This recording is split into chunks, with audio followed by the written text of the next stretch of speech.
សួស្តីគ្នាយើង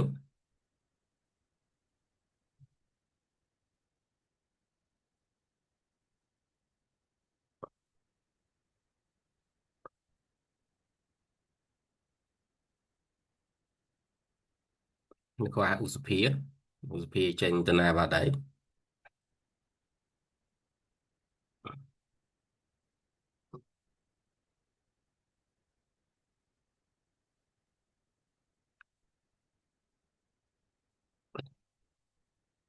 តើអត់អីទេចាំឧសភាបន្តិចគ្នាយើងមានសំណួរអីអាចសួរខ្ញុំបានណាមេរៀនក៏បានក្រៅផ្លូវការក៏បានឆ្លើយបានឆ្លើយតាក់ទងក្រៅផ្លូវការ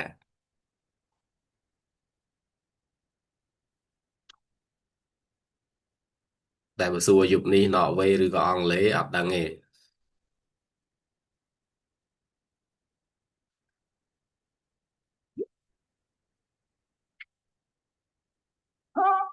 បាទលោកគ្រូខ្ញុំសូមសួរមកគ្រូតើតើនឹងខាង QS ឬអ្នកធ្វើ freelance អញ្ចឹងណាដូចថាចង់លើកគម្រោងមួយអញ្ចឹងគេគិតកញ្ចប់ថវិកាបែបណាដែរឬគិតជាការ៉េហើយក្នុងមួយការ៉េជាប្រមាណឬជាទូទៅដោយសារខ្ញុំអត់សូវដឹងខាងហ្នឹងគ្រូអាចប្រាប់បានគ្រូអរគុណគ្រូអូខេអឺបច្ចុប្បន្ននេះ QS freelance ខ្ញុំឃើញមានអ្នកធ្វើមួយចំនួនដែរ ប៉ុន្តែដោយសារតកតងមួយនឹងតម្លៃអឺវាអាស្រ័យទៅលើ specialist ហើយនឹងភាពលម្អិតផុស BOQ តែគេចង់បាន accurate កម្រិតណាអញ្ចឹងបើសិនជាយើងចង់បាន accurate ខ្ពស់អញ្ចឹងអាចថ្លៃមកកម្រងសម្រាប់អ្នកដែលគាត់ធ្វើខ្ពស់ណាអញ្ចឹងអ្នកខ្លះគាត់អាចយកលើ1000សម្រាប់អគារធំណាតែបើសិនជាកម្រិតធ្វើផ្ទះវីឡាផ្ទះល្វែងដែលគេធ្វើទីហោថាផ្ទះគេសង់មួយដាច់អីអញ្ចឹងចឹងអាហ្នឹងគាត់អាចយកតាមអឺគម្រោងទេអ្នកខ្លះក៏គាត់យកតាមថាគាត់នឹងដៃគូឬអត់ចឹងទៅចឹងអ្នកខ្លះក៏អាចយកមកគម្រោង250 300ចឹងក្នុងមួយខែគាត់រកបាន4ទៅ5គម្រោងអីគាត់អាចបានរៀងគួរសមដែរ ហ្នឹងសម្រាប់អ្នកមធ្យមហើយកម្រិតដែលគាត់ធ្វើមកគឺអាចយកទៅប្រើបានតែបើសិនជាកម្រិតខ្លះគាត់ធ្វើអាចថាអឺគាត់គ្រាន់តែរកតែបរិមាណហើយតម្លៃគាត់អត់បានដាក់ចូលទេគាត់អត់បានសិក្សាតម្លៃជាក់ស្ដែងនៅក្នុងពេលវេលាដែលគាត់កំពុងតែលើកគម្រោងនឹងទេអាចធូរជាងនឹងទេព្រោះនៅក្នុង BOQ របស់យើង គាត់ត្រូវធ្វើ take off quantity គាត់ត្រូវ verify quantity ទាំងអស់ហ្នឹងហើយគាត់ត្រូវដាក់ rate តម្លៃទៀតអញ្ចឹងតកតងជាមួយនឹងការលើកតម្លៃresponsible របស់គាត់ទៅលើតម្លៃដែលគាត់ដាក់មកហ្នឹងគឺជាតម្លៃទីផ្សារបច្ចុប្បន្នគាត់អត់អាចទៅដាក់តម្លៃពី5ឆ្នាំមុន10ឆ្នាំមុនបានទេទីហោថាឥឡូវអឺប្រេងអឺវាឡើងថ្លៃឯងគាត់ទៅយកតម្លៃប្រេងពី10ឆ្នាំមុនមកដាក់គឺអត់ត្រូវទេតម្លៃ labor បច្ចុប្បន្ននេះវានៅក្នុង rate ប៉ុណ្ណាហើយតម្លៃដែលគាត់ដាក់មកហ្នឹងមាន team សម្រាប់ធ្វើបានអត់មានក្រុមដែលគេធ្វើក្នុងតម្លៃហ្នឹងមែនអត់អញ្ចឹងគឺជាតម្លៃដែលទីផ្សារបច្ចុប្បន្នកំពុងតែប្រើប្រាស់អញ្ចឹងតកតងជាមួយនឹងការធ្វើយើងត្រូវចែក scope ឲ្យដាច់ដែរ ចឹងបើសិនជាយើងចង់ធ្វើជា freelance ខាង QS ពេលដែលយើងច្បាស់លើការងារយើងមាន tool ជំនួយយើងមាន format ប្រើបានត្រឹមត្រូវយើងបំបែក scope ការងារបានត្រឹមត្រូវយើងធ្វើបានលឿនរហ័សហើយ accurate ខ្ពស់វាកម្រមានអ្នកធ្វើទៅវា perfect ចេញលេខមកមូលល្អវាអាច error តិចតួចអញ្ចឹងក្នុងហ្នឹងគឺ acceptable ហើយកុំឲ្យតែការងាររបស់គេត្រូវធ្វើ10ហើយយើងរកឃើញថា4 5 6បាត់ការងាររបស់គេទីហោដូចខ្ញុំឲ្យគ្នាយើងធ្វើ assignment មុនហ្នឹងអញ្ចឹងនៅក្នុងបន្ទប់ទឹកបើយើងមើលតែប្លង់ទៅវាឃើញមានតែប្លង់បាតប្លង់ការ៉ូប្លង់ដាក់បំពាក់គ្រឿងបំពាក់ MEP ហ្នឹងទេដល់ពេលក្នុងប្លង់របស់យើងអត់មានបញ្ជាក់ថាកន្លែងណាត្រូវលាបជម្រាបទឹកលាបប៉ុណ្ណាប៉ុន្តែគ្នាយើង ពេលដែលយើងបំបែកស្កូបការងារមកគ្នាយើងដឹងថាអូណែក្នុងបន្ទប់ទឹករបស់យើងមានត្រូវមានបន្ទប់ទឹកឯងចឹងគ្នាយើងដឹងថាការងារដែលមើលមិនឃើញហ្នឹងប៉ុន្តែយើងត្រូវធ្វើគឺយើងត្រូវដឹងថាអាហ្នឹងវាមានការងារហ្នឹងអញ្ចឹងជា QS យើងបកកែត្រង់ចំណុចទាំងអស់ហ្នឹងយើងមើលឃើញការងារដែលវាពាក់ព័ន្ធគ្នាហើយវាអត់សូវនៅក្នុង drawing ហើយពេលខ្លះការវិភាគរបស់យើងវាលម្អិតវាស៊ីជម្រៅជាងអ្នកផ្សេងទៀតដែលអឺគាត់មើលបានតែ view ហើយគាត់អត់បានវិភាគតែ QS យើងគឺត្រូវចេះវិភាគមកចឹងតកតងមួយរ៉េតតម្លៃបងមានយោបល់ប៉ុណ្ណឹងហើយបើសិនជាមានអីប្រែប្រួលវាអាស្រ័យទៅលើកត្តាបុគ្គលដែលគាត់ធ្វើអ្នកខ្លះគាត់ប៉ាកែគាត់ធ្វើបានសុក្រិតអញ្ចឹងអាចតែតម្លៃរបស់គាត់រៀងខ្ពស់ទៅអូខេទទួលយកបានកុសលបាទលោកខ្ញុំចុះអា form ដែលយើងត្រូវផ្ដល់ទៅឲ្យគេមានអីខ្លះដែរបងអាអាចជាទូទៅបងសម្រាប់ freelance អូខេតកតងជាមួយនឹង format ធ្វើវាអាស្រ័យទៅលើគម្រោងដែលគេឲ្យមកយើងធ្វើអញ្ចឹងប៉ុន្តែយើងត្រូវរៀបអីទៅវិញឲ្យគេឥឡូវឧទាហរណ៍ថាគេឲ្យយើងសិក្សាប្លង់ផ្ទះវិឡាមួយអញ្ចឹងនៅក្នុងប្លង់ផ្ទះវិឡាមួយហ្នឹងក្នុង format ដែលយើងធ្វើទៅហ្នឹងត្រូវមានអីគេខ្លះអញ្ចឹង scope ការងារយើងមាននេះខ្ញុំលើកឧទាហរណ៍ត្រួសទេណាឧទាហរណ៍ថាយើងត្រូវមានអឺវគ្គ design ប្លង់ design របស់យើងហ្នឹងយើងឆាចមិនអីមិនអាហ្នឹង owner គេឆាចអត់អីអត់អាហ្នឹងយើងមានតែវាយើងគ្រាន់រៀបជា format ទេផ្នែកគ្រឿងសង្គមចឹងផ្នែកគ្រឿងសង្គមរបស់យើងហ្នឹងយើងមានតាំងពីបុកគ្រឹះរហូតទៅដល់ចប់ការងារបេតុងហើយបុកគ្រឹះហ្នឹងវាអាចថាត្រូវខួងត្រូវសកត់ត្រូវអឺប្រើអា driver ផាយអីមិនអាហ្នឹងគឺការងារគ្រឹះរបស់យើងអញ្ចឹងចប់ការងារឆ្អឹងឬក៏ការងារបេតុងហ្នឹងយើងមានការងារ architect ឬក៏ finishing work ហ្នឹងយើងមានតាំងពីរៀបឥដ្ឋរហូតទៅដល់ប្រក់ដំបូលហើយយើងរៀបរាប់វាមកហើយបន្តមកទៀតការងារគេការងារ MEP អញ្ចឹងយើងមាន MEP ទៅធ្វើឲ្យគេខ្លះហើយគ្រឿងបំពាក់តែមានអីគេខ្លះអញ្ចឹងអាហ្នឹងវានៅក្នុងការងារ MEP បន្តមកទៀតមានអីគេវាមាន format សម្រាប់យើងគិតទៅលើការងារ landscape ការងារលបងអញ្ចឹងអាហ្នឹងវាជា format ដែលយើងរៀបទៅហើយបើក្នុងករណីគេមិនធ្វើផ្នែកណាមួយគេអាចដកទៅតាមផាតទាំងអស់ហ្នឹងឧទាហរណ៍ថាយើងរៀបទៅក្នុង format BOQ របស់យើងហ្នឹង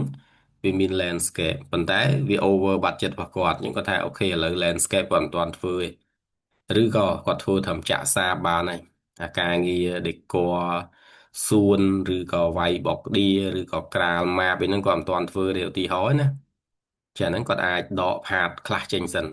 ទៅតាម budget របស់គាត់ដើម្បីឲ្យគាត់សេរី budget មកឲ្យត្រូវជាមួយអ្វីដែលគាត់ត្រូវចំណាយឧទាហរណ៍ថាការងារគ្រឿងបំពាក់អូខេគ្រឿងបំពាក់ដែលយើងគិតទៅហ្នឹងវាប្រភេទ brand ឧទាហរណ៍ថាយើងដាក់សិតតាប្រភេទថ្លៃអញ្ចឹងទៅអញ្ចឹងអូខេឥឡូវគាត់សុំដូរវិញគាត់ដាក់របស់ចិនវិញឧទាហរណ៍តាចានប្រគុណយើងបំពាក់ឲ្យគាត់1,250គាត់យកឯងគាត់យកអា170ប្រើសិនណាគាត់ដាក់100ប្រើសិនណាអញ្ចឹងគាត់មានអាតួលេខទាំងអស់ហ្នឹងគាត់អាចសេរីខ្ទង់ចំណាយរបស់គាត់ដើម្បីឲ្យអឺថវិកាដែលគាត់រៀបចំទៅហ្នឹងវាបានត្រឹមត្រូវ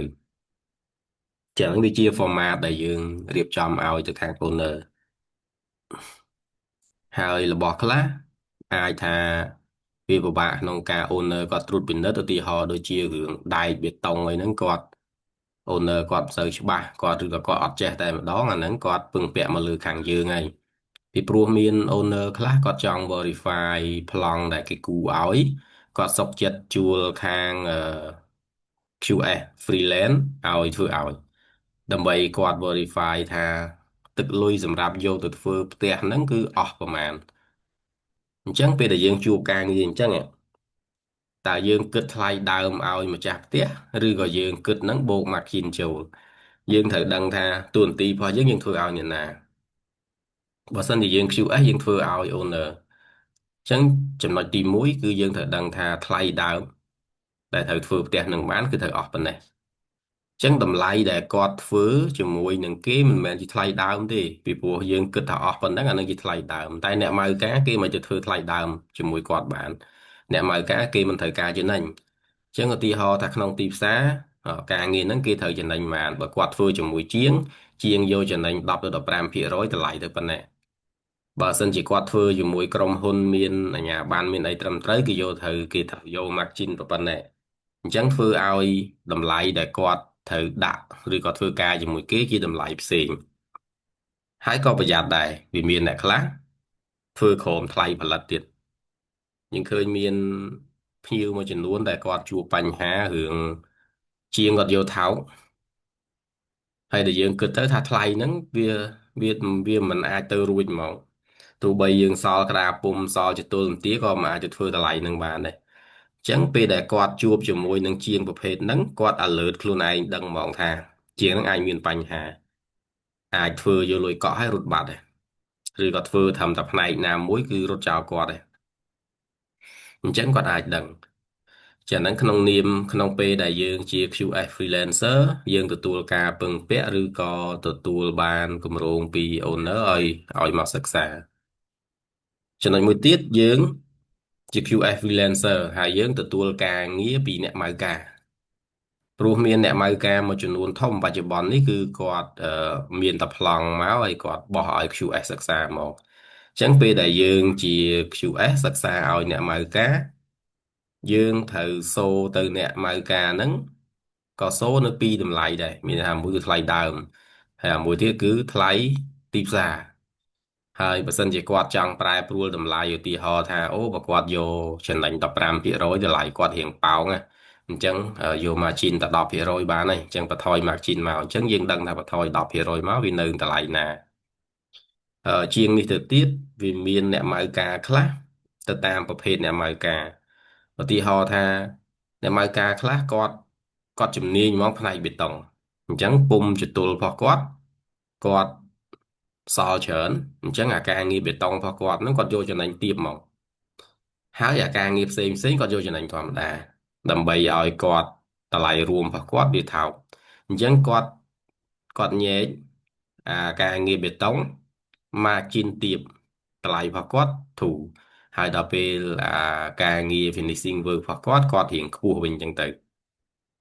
ឬក៏គាត់ដាក់តម្លៃទីផ្សារទៅអញ្ចឹងទៅអញ្ចឹងក្នុងនាមយើងជា QS យើងត្រូវ aware ខ្លួនឯងដោយដែលយើងបានជួបជាមួយគ្នាតាំងពីមេរៀនថ្ងៃដំបូងម៉េះអញ្ចឹងយើងដឹងថាតើយើងធ្វើការឲ្យអ្នកណាហើយ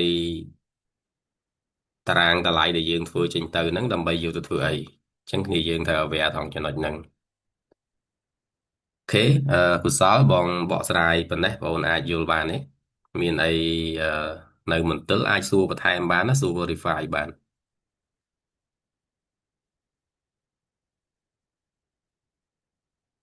បាទបងអញ្ចឹងខ្ញុំចង់សួរបញ្ជាក់ឡើងនេះមួយឧទាហរណ៍ថា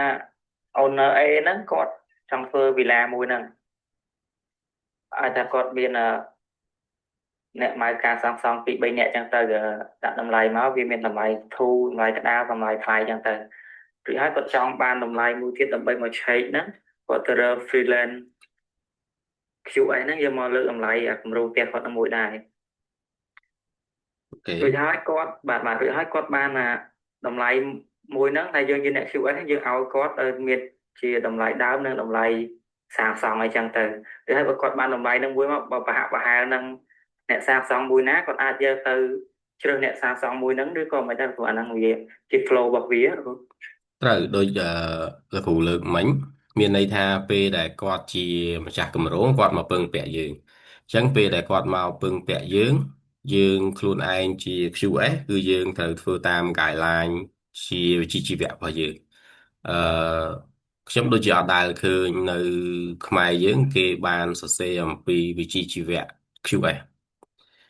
ហើយសភៅក្រោយនេះខ្ញុំកំពុងរៀបចំខ្ញុំសរសេរអំពីវិជ្ជាជីវៈ QS ហ្នឹងហ្មងមានន័យថាពេលដែលយើង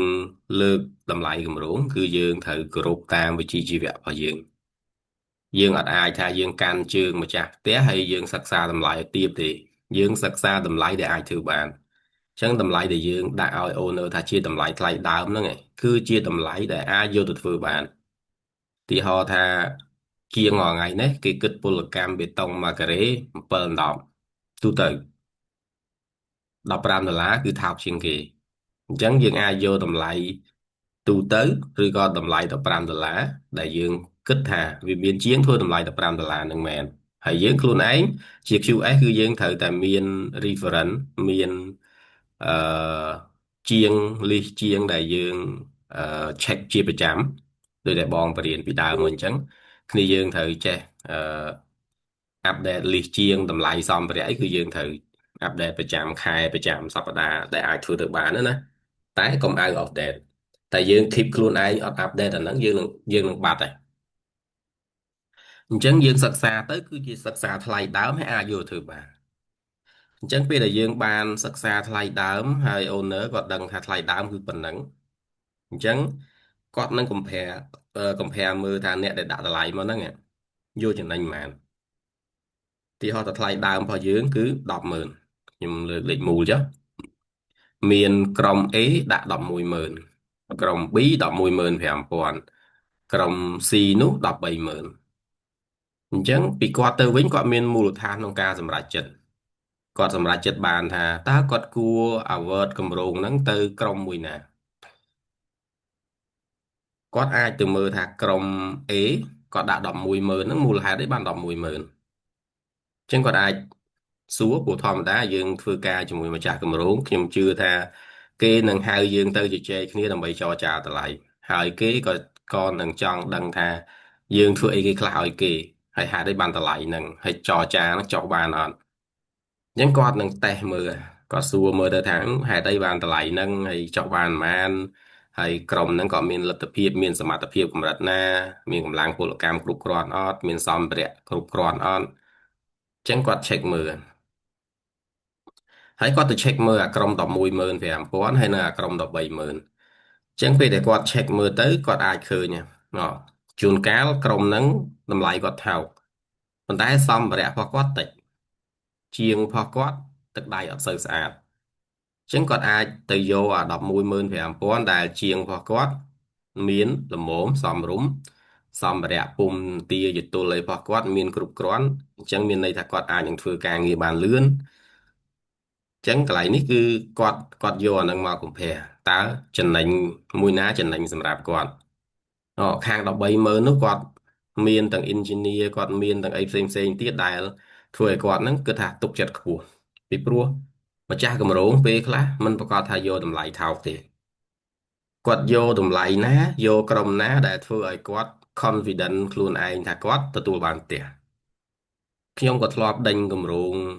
មួយខ្ញុំចាំបានផ្ទះហ្នឹងធ្វើនៅសែនសុខទើបធ្វើហើយខែ12ឆ្នាំមុននេះទេគម្រោងហ្នឹងខ្ញុំថ្លៃជាងគេ20,000ប៉ុន្តែម្ចាស់ផ្ទះគាត់សម្រេចចិត្តយកខ្ញុំហ្មងនេះអាគម្រោងដែលខ្ញុំដាក់ឲ្យគ្នាយើងសិក្សាក្នុងប្លង់ហ្នឹងគម្រោងហ្នឹងគឺមានក្រុមមួយគេដាក់78000ក្រុមមួយទៀត30,000 80000ជាងហើយខ្ញុំ10,000ហើយចុងក្រោយចរចាទៅខ្ញុំ discount ឲ្យគាត់4,000នៅសល់96,000អញ្ចឹងក្រោយពីគាត់ជួបជាមួយក្រុមទាំងអស់គាត់គាត់ថាគាត់ចង់បានតម្លៃថោកទេគាត់ចង់បានអ្នកដែលគាត់ជជែកទៅផ្ដល់ឲ្យគាត់វិញនៅទំនុកចិត្តហើយច្បាស់លាស់ហើយមូលហេតុអីបានគាត់ថាយើងច្បាស់លាស់បើនិយាយពី number វិញគាត់សួរកន្លែងណាខ្ញុំអាចឆ្លើយបានឧទាហរណ៍ថាឥឡូវប្លង់បាតប៉ុណ្ណឹងគាត់ចង់ដឹងថាដបូលមានប៉ុន្មានការ៉េគុណការ៉េគាត់មើលហ្មងថាដបូលប៉ុន្មានការ៉េគាត់ចង់ដឹងថាការ៉ូផ្ទះគាត់មានប៉ុន្មានការ៉េគុណឲ្យគាត់មើលហ្មងថាការ៉ូផ្ទះគាត់នឹងមានប៉ុន្មានការ៉េដើម្បីឲ្យគាត់មានមូលដ្ឋានថាបងបើសិនជាឥឡូវហ្នឹងខ្ញុំយកតម្លៃហ្នឹងហើយការ៉ូដែលបងដាក់ឲ្យខ្ញុំគឺ1ការ៉េ$7អញ្ចឹងមួយកេសវាប៉ុន្មានរៀលអញ្ចឹងបើសិនជាខ្ញុំចង់ដូរអញ្ចឹងខ្ញុំដូរនៅក្នុងតម្លៃហ្នឹងឬក៏តម្លៃណាអញ្ចឹងនិយាយជាមួយគ្នាដាច់ភឹងអញ្ចឹងហ្មង ឥឡូវក្បឿងរបស់គាត់ហ្នឹងគឺគាត់យកម៉ូតនេះតម្លៃប៉ុណ្ណេះចុះបើថ្ងៃក្រោយគាត់ចង់ថែមលុយយកអាផ្សេងគាត់ត្រូវថែមប៉ុន្មានចុះបើគាត់ចង់ដូរអាផ្សេងដែលថោកជាងត្រូវកាត់ឲ្យគាត់វិញប៉ុន្មានអញ្ចឹងគឺ យើងមានសមត្ថភាពជជែកតម្លៃជាមួយគាត់ហើយនឹងបរិមាណជាមួយគាត់ច្បាស់ច្បាស់ភ្លាមភ្លាមនៅកន្លែងហ្នឹងមកអានេះជាទំនុកចិត្តដែលយើងឲ្យទៅគាត់អញ្ចឹងមានន័យថាគាត់មានតារាង BOQ មានអីពីក្រុមផ្សេងមកដូចគ្នាពីព្រោះអ្នកផ្សេងទៀតក៏គេ submit BOQ submit អីទៅដូចគ្នាដែរអញ្ចឹងបរិមាណវាអាចខុសគ្នាប៉ុណ្ណាក៏គាត់មិនជា care ហ្នឹងគាត់ care លើតម្លៃចុងក្រោយហើយនឹងសមត្ថភាពហើយនឹងទំនុកចិត្តដែលគាត់មើលមកអញ្ចឹងកន្លែងនេះពីខ្ញុំទៅវិញខ្ញុំឆ្លើយសម្រាប់ប្អូនបានប៉ុណ្ណឹងចំណុចដែរកសលអូនអាចមានអីនៅមន្ទិលទេទៅលើចំណុចហ្នឹងបាទគ្រូទទួលបានច្រើនហើយគ្រូអរគុណគ្រូអូខេគ្នាយើងមានសំណួរអីផ្សេងទៀតទេ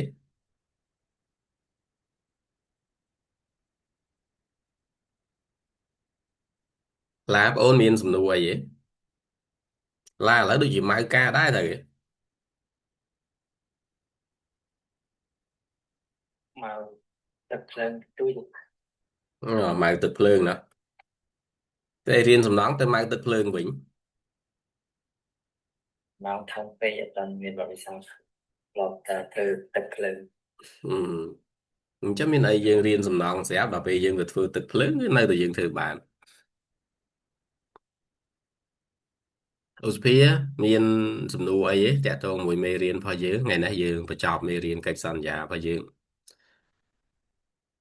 ខ្ញុំអត់មានតែគ្រូបកស្រាយបងបានគ្រូទឹកតាមខ្ញុំខ្ញុំទទួលដែរអូខេរដ្ឋាប្អូនថ្ងៃនេះអត់មានមិចអាចឆាតមកមានសំណួរអីទេ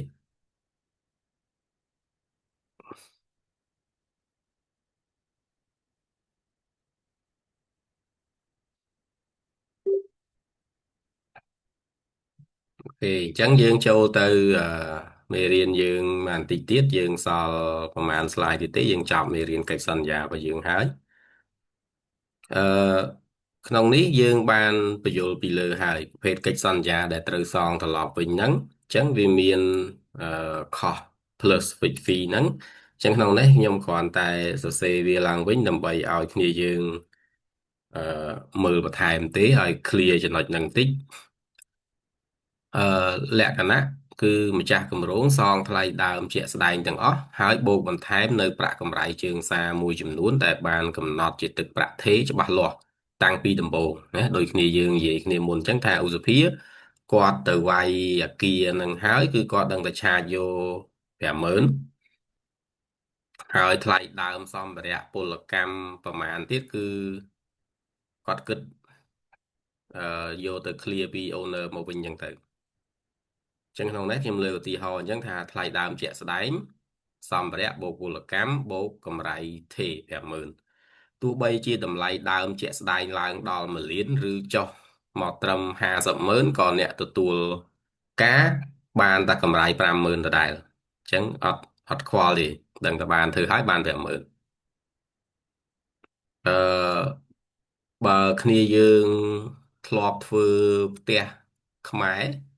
ជាងខ្មែរធ្វើផ្ទះនៅតាមភូមិពីដើមខ្ញុំនៅចាំជាងដែលគាត់ធ្វើការងារឈើគាត់ម៉ៅអញ្ចឹងទីហោថាផ្ទះហ្នឹងគាត់ធ្វើគាត់យក5000អញ្ចឹងគាត់ដឹងថាធ្វើផ្ទះយើងមកហើយយើងដឹងតែបើកលុយគាត់5000ហើយគាត់ត្រូវការពេលណារៀបចំឲ្យគាត់ពេលហ្នឹងទៅហើយគាត់ក៏មិនទារយកម្ដង5000ដែរជួនកាលអីកន្លះខែក៏ទារ300 500 1000តាមតិចតាមច្រើនតាមរដូវបុណ្យទានអីរបស់គាត់ចឹងទៅប៉ុន្តែដឹងតែគាត់ធ្វើផ្ទះហ្នឹងមកឲ្យយើងទុកលុយគាត់5000អាហ្នឹងដែលខ្ញុំធ្លាប់តាំងពីកៅជាងដែលខ្ញុំនៅក្មេងៗណាហើយខ្ញុំចូលរួមមើលការងារដេញថ្លៃធ្វើផ្ទះធ្វើអីតាមភូមិហ្នឹងហើយក៏ធ្លាប់ធ្វើសំណង់តាមភូមិអីមួយចំនួនដែរជំនាន់ខ្ញុំនៅក្មេងៗធ្លាប់ទៅធ្វើសំណង់តាមផ្ទះតាមអីគេហ្នឹងមួយថ្ងៃបាន1500 2000ហ្នឹងច្រើនណាជំនាន់ហ្នឹងធ្វើការងារបាន2 ថ្ងៃអីដល់ថ្ងៃបុណ្យតាមវត្តអីហ្នឹងទៅមើលគេរាំធុងបាសព្រាតមានលុយចាយញ៉ាំផ្អែមញ៉ាំទឹកកកឈូបអីព្រាតអូខេគោលបំណង